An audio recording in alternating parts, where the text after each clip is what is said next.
जय हिंद महोदय। सेशन शुरू करने की अनुमति चाहती हूँ महोदय। धन्यवाद महोदय। माननीय राष्ट्रपति महोदय श्रीमती द्रौपदी मुर्मू जी, गृह सचिव श्री अजय कुमार भल्ला जी, निदेशक सरदार वल्लभ भाई पटेल राष्ट्रीय पुलिस अकादमी श्री अमित गर्ग जी, 75 आरआर के मेरे सहकर्मी एवं सभा में उपस्थित सभी सम्मानित गणमान्य व्यक्ति, आप सबको मेरा सादर नमस्कार। मैं अनु बेनीवाल, आईपीएस परिवीक्षाधीन अधिकारी, मध्य प्रदेश कैडर, आपके समक्ष उपस्थित होने का सौभाग्य प्रकट करती हूँ। महोदया, मैं श्री अमित गर्ग जी, निदेशक सरदार वल्लभ भाई पटेल राष्ट्रीय पुलिस अकादमी से नम्र निवेदन करना चाहूँगी कि वो अपने स्वागत भाषण के द्वारा इस सभा को संबोधित करने के लिए आगे आएं। धन्यवाद महोदया। जय हिंद महोदय।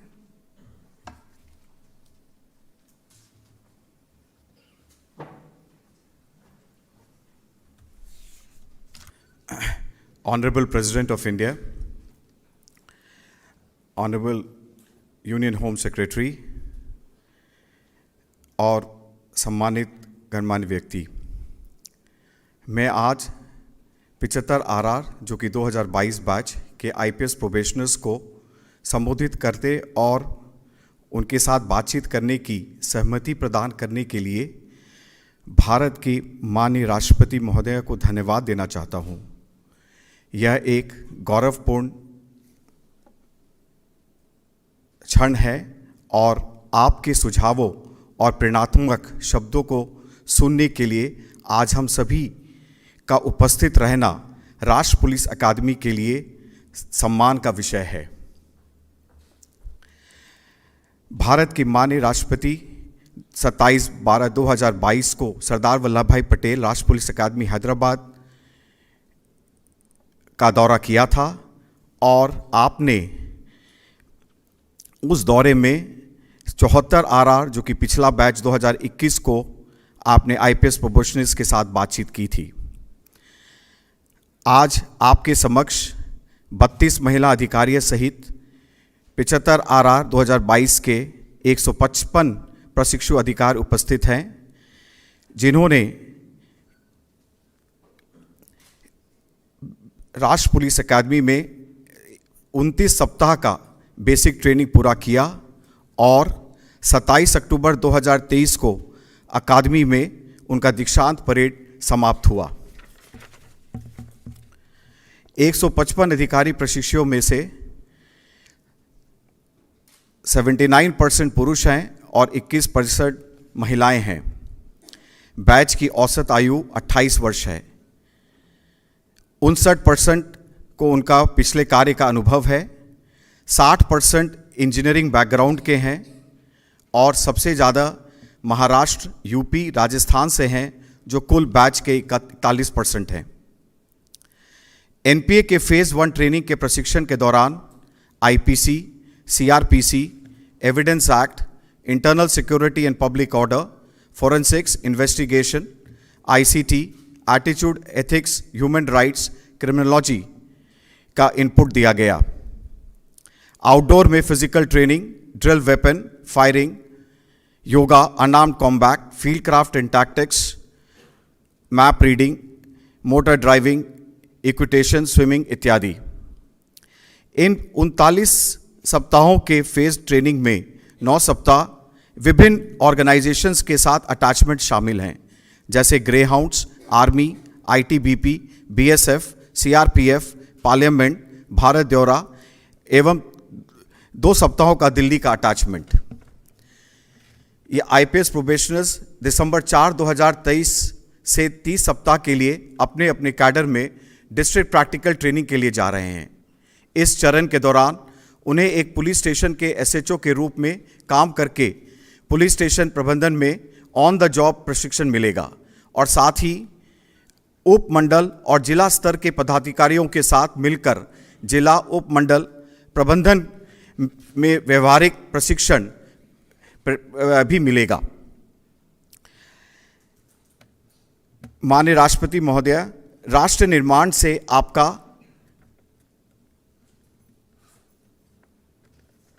आपका उत्साह सर्वविदित है।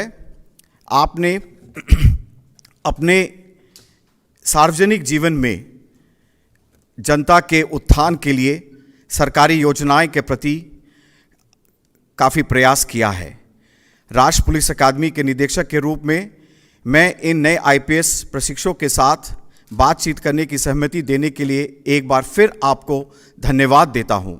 आपकी पहल और प्रोत्साहन उन्हें प्रेरित करेगा और उनके पूरे करियर के दौरान उनका मार्गदर्शक बनेगा। जय हिंद।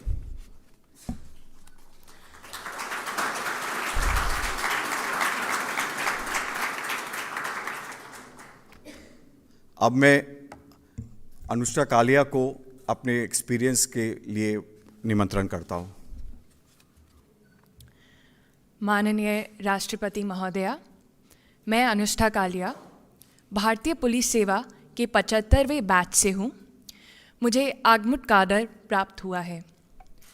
आज मैं आपके समक्ष अपनी ट्रेनिंग के कुछ अनुभव साझा करना चाहूँगी।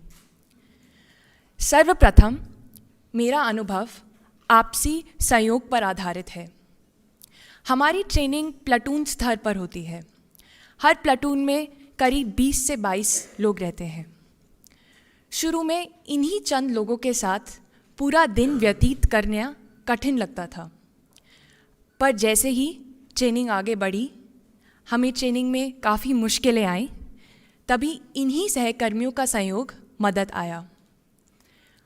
बल्कि यही सहयोग काफ़ी बार गहरी मित्रता में भी परिवर्तित हुआ। मैं एक उदाहरण देना चाहूँगी इसी बात का।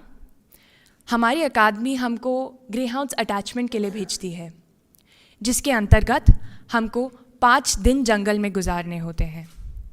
इसी ऑपरेशन में हमको एक एम्बुश ऑपरेशन करना होता है, जिसमें पूरी रात हमको दुश्मन के इंतज़ार में आड़ लेनी होती है।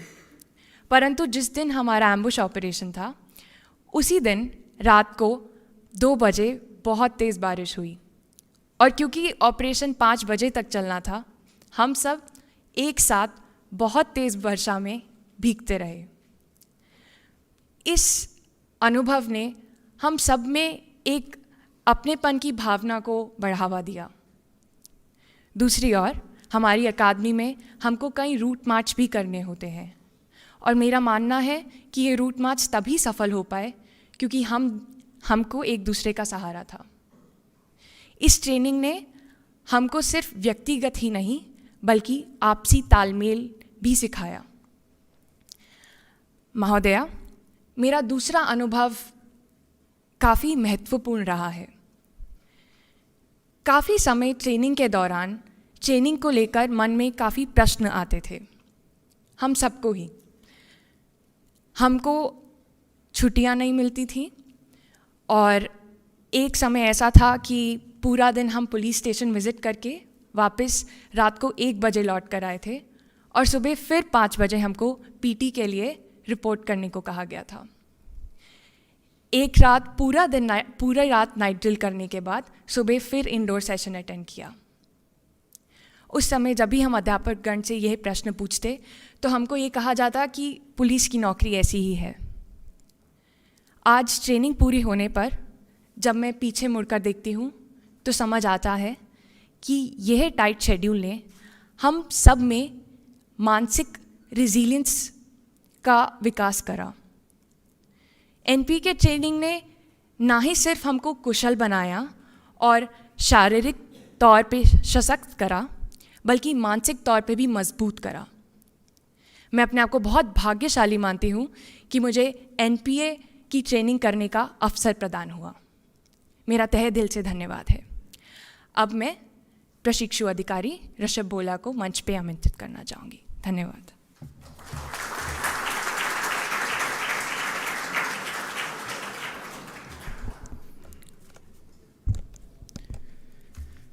राष्ट्रीय पुलिस अकादमी में कदम रखना एक ऐसी दुनिया में प्रवेश करने जैसा था जहां सीखा गया हर कौशल और मूल्य मेरे परिवर्तन के कैनवस पर ब्रशस्ट्रोक बन गया। मुझे ज़रा भी अंदाज़ा नहीं था कि यह यात्रा मुझे महत्वपूर्ण अवसर, भारत की माननीय राष्ट्रपति के सामने खड़े होने तक ले जाएगी। भारत के आदरणीय राष्ट्रपति महोदय, देवियों और सज्जनों, वरिष्ठ अधिकारीजन, सम्मानित अतिथियों और मेरे 75 RR के दोस्तों, मैं ऋषभ भोला, 75 RR IPS पंजाब काडर, ऐसी प्रतिष्ठित सभा को संबोधित करने के मौके के लिए हृदय से आभार व्यक्त करता हूँ। जैसे ही मैंने अपना अनुभव साझा करने की तैयारी करता हूँ, मैं उन अविश्वसनीय पाठों पर विचार करता हूँ जिन्होंने मुझे सिर्फ एक लॉ एनफोर्समेंट अधिकारी से कहीं अधिक बनाया। Fear of Heights, swimming, public speaking हम में से कई लोगों के लिए एक व्यक्तिगत जीत थी। जैसे ही हमने इस डर पर विजय प्राप्त की, ये कहावत, जब तक हम अपने डर का सामना नहीं करते, आप ये नहीं जान पाते कि आप क्या करने में सक्षम हैं, मेरे साथ गूंज उठी। यह विकास और साहस का प्रतीक बन गया और मैंने इस नई बहादुरी को अपने प्रशिक्षण के हर पहलू में शामिल किया। घुड़सवारी और एंड्योरेंस ट्रेनिंग ने मुझे दृढ़ता की शक्ति सिखाई। मैं इस विचार पर कायम रहा कि यह सब तेज होने के बारे में नहीं है, यह हार मानने से इनकार करने के बारे में है। सैडल और ट्रैक मेरे लिए कक्षाएं बन गई, जहां मैंने शारीरिक और मानसिक रूप से चुनौतियों का सामना करने का महत्व सीखा। उन्नत हथियारों, यहां तक कि रॉकेट लॉन्चरों को भी संभालना एक गहरी जिम्मेदारी के साथ आता है। मुझे खुद को लगातार याद दिलाया मैंने कि महान शक्ति के साथ महान जिम्मेदारी भी आती है। यह केवल मारक क्षमता के बारे में नहीं था, यह इसे व्यापक भलाई के लिए विवेकतापूर्ण तरीके से उपयोग करने के बारे में भी था। इसलिए जब मैं आपके समक्ष खड़ा हूं, तो मेरे पास सिर्फ एक बैज नहीं है, बल्कि परिवर्तन की एक पूरी कहानी है। और प्रत्येक चुनौती, प्रत्येक पाठ ने इस बड़ी तस्वीर में योगदान दिया है। राष्ट्रीय पुलिस अकादमी में यह यात्रा एक प्रशिक्षण स्थल से कहीं अधिक थी। यह एक ऐसा गढ़ था जहां कच्ची क्षमता एक प्रहरी में बदल गई। जैसा कि मैं अपना अनुभव साझा करता हूं, मुझे आशा है कि मैं न केवल प्रशिक्षण की कठोरताओं, बल्कि उन मूल्य को भी बता पाऊंगा जिन्होंने मुझे आज आपके सामने खड़े व्यक्ति के रूप में आकार दिया है। यह यात्रा सिर्फ मेरी नहीं है, यह विकास की शक्ति, रिजिलियंस और अंत में मैं कहना चाहूँगा सेवा और सुरक्षा के प्रति अटूट कमिटमेंट का प्रमाण है। जय हिंद।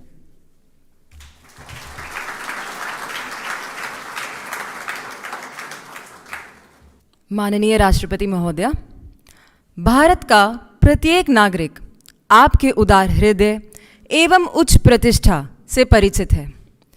यह हमारा सौभाग्य है कि हमें भारत की सर्वोच्च शख्सियत के समक्ष उपस्थित होने का अवसर प्राप्त हुआ। इन महत्वपूर्ण क्षणों को प्रेरणादायक बनाने के लिए मैं आपसे नम्र निवेदन करना चाहूँगी कि आप अपने विवेक, ज्ञान एवं अनुभव को साझा कर हमें मार्गदर्शन प्रदान करें। धन्यवाद महोदय। जय हिंद।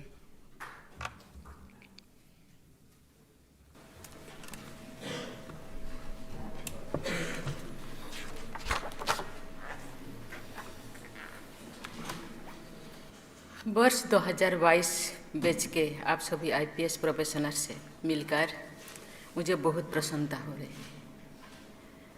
आप सब कठिन परिश्रम के बल पर कड़ी प्रतिस्पर्धा में सफलता प्राप्त करके IPS के लिए चुने गए हैं। इसके लिए मैं आप सबको बहुत बहुत बधाई देती हूँ। आपका प्रशिक्षण पूरा करने के बाद आप सब पुलिस अधिकारियों के रूप में बहुत बड़ी जिम्मेदारी निभाएंगे।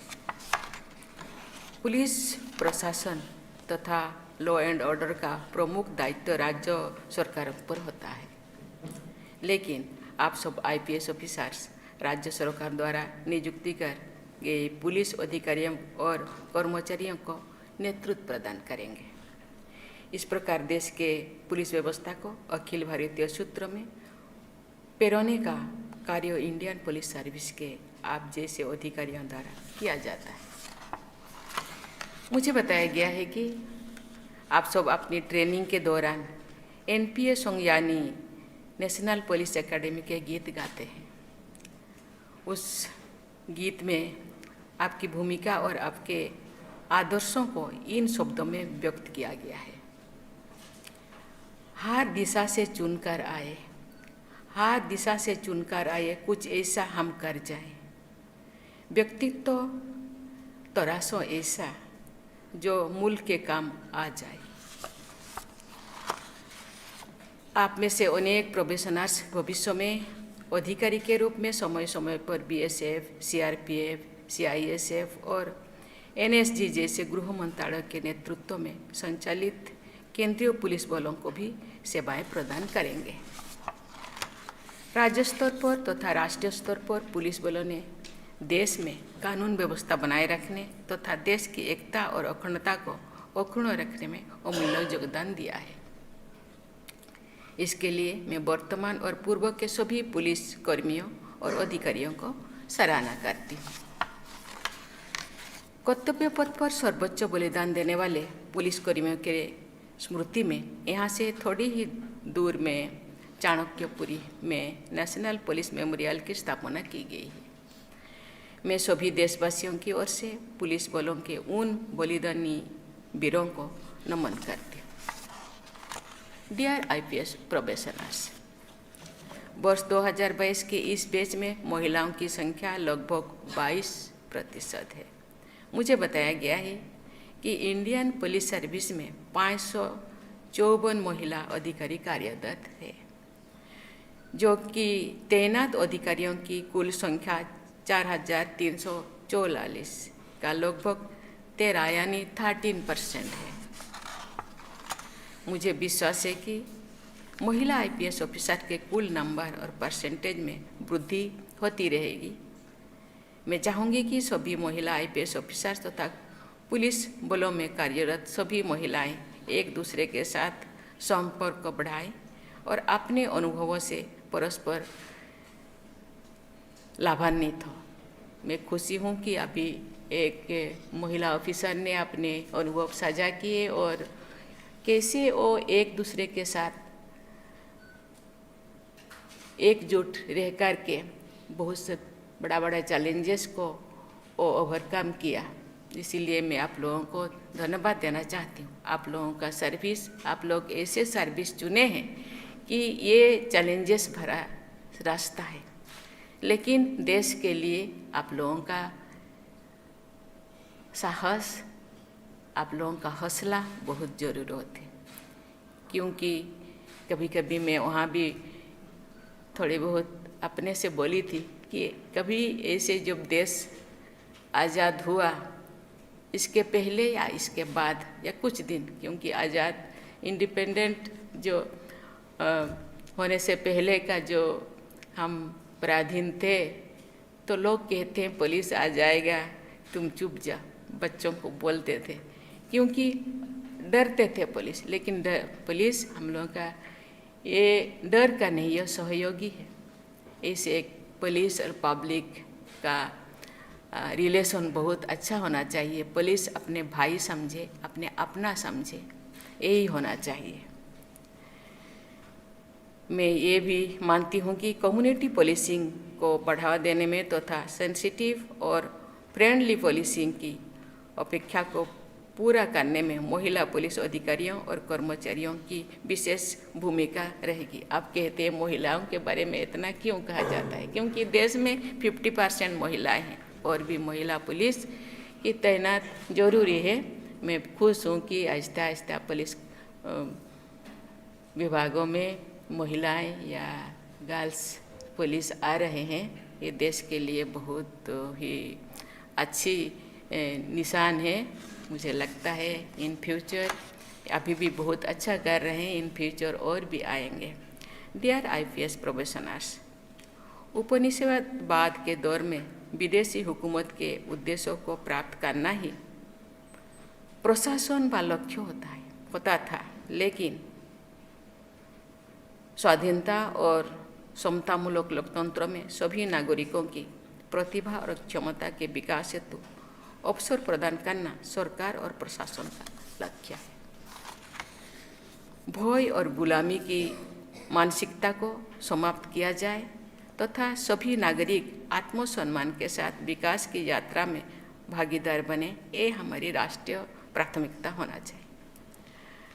अमृतकाल के दौरान देश के समग्र रूप में विकसित राष्ट्र बनाने के संकल्प को सिद्ध करने में पुलिस अधिकारियों को भी निर्णायक भूमिका रहेगी। स्वाधीनता भारत में वर्तमान स्वरूप प्रदान करने के साथ साथ लौह पुरुष सरदार वल्लभ भाई पटेल ने प्रशासन का स्वरूप भी निर्धारित किया था। वे कहते थे, अधिकारियों के सक्षम बनाने के साथ साथ सचेत्र, निष्पक्ष और संवेदनशील भी होना चाहिए। वर्ष 1947 में युवा अधिकारियों को संबोधित करते हुए उन्होंने कहा था, Above all, I would advise you to maintain the utmost impartiality and incorruptibility. आर्थिक और सामाजिक विकास के लिए कानून व्यवस्था का सुदृढ़ होना एक अनिवार्य शर्त है। विश्व स्तर पर, राष्ट्र स्तर पर और स्थानीय स्तर पर ये देखा गया है कि जहाँ कानून व्यवस्था मजबूत नहीं होती है, वहाँ उद्यमी निवेश नहीं करना चाहते हैं। अच्छी कानून व्यवस्था वाले क्षेत्र में प्रति निवेशकों से लेकर पर्यटकों तक सभी उत्साहित रहते हैं। इस प्रकार किसी भी क्षेत्र के बहुआयामी विकास के पीछे वहाँ के पुलिस विभाग की केंद्रीय भूमिका होती है। पुलिस बलों के सामने cyber crime, drug cartels, left wing extremism और आतंकवाद सहित अनेक चुनौतियाँ मौजूद हैं। नई नई टेक्नोलॉजी और सोशल मीडिया के प्रभाव से परिस्थितियाँ तेजी से बदलती है। जेनरेटिव आर्टिफिशियल इंटेलिजेंस का प्रयोग अपराधी करते हैं और डीप फेक जैसे समस्याएं सामने आ रही हैं। पुलिस अधिकारियों को टेक्नोलॉजी के क्षेत्रों में हमेशा अपडेटेड रहना होगा और अपराधियों पर सदैव बढ़त हासिल करनी रहेगी। मुझे विश्वास है कि आप जैसे परिश्रमी और प्रतिभाशाली युवा अधिकारीगण सभी चुनौतियों का सफलतापूर्वक सामना करेंगे और भारत के भविष्य निर्माण में अपना अमूल्य योगदान देंगे। मैं आप सबके गौरवशाली भविष्य की मंगल कामना करती हूँ। बहुत बहुत धन्यवाद। जय हिंद, जय भारत।